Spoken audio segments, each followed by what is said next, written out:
என்னங்க உங்கள் பெட்டோட plated council ரொம்ப கம்மியாக இருக்குது. அவங்களோட ஃபுட்டில் நீங்கள் வைட்டமின்ஸ், மினரல்ஸ், டாக் சப்ளிமெண்ட்ஸ்லாம் ஆட் பண்ணுறீங்களா இல்லையா?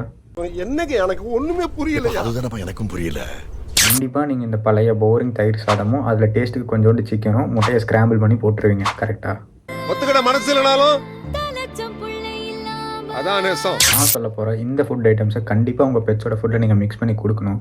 அப்போ தான் அவங்களோட பிளேட்டட் கவுன்ஸ் கண்டிப்பாக பேலன்ஸ் ஆகும். ஃபர்ஸ்ட் ஒன்று என்னென்னு பார்த்துக்கிட்டிங்கன்னா goat milk, second one curd, third one sweet potatoes, fourth one carrots, fifth one green beans, sixth one peas, seventh one pumpkin, eighth one eggs, ninth one chicken liver, 10th one bone broth, 11th one spinach, 12th one pomegranate.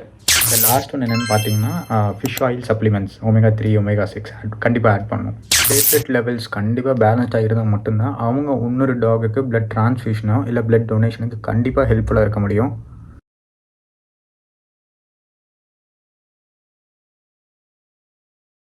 Please step forward for pet blood donation and save as much as lives as you can. இந்த வீடியோவை உங்கள் pets வச்சுருக்க friends எல்லாத்துக்குமே share பண்ணிடுங்க. Share பண்ணிவிட்டு மறக்காமல் அதே பழைய போரிங் ரைஸும் கர்டும் சிக்கனும் கொடுக்காம நம்ம எப்படி விதவிதமாக சாப்பிட்றோமோ அவங்களுக்கும் விதவிதமான நியூட்ரிஷனல் டயட்ஸ்லாம் இருக்குது. ஸோ அது தெரிஞ்சுக்க மறக்காமல் என்னை ஃபாலோ பண்ணிக்கோங்க.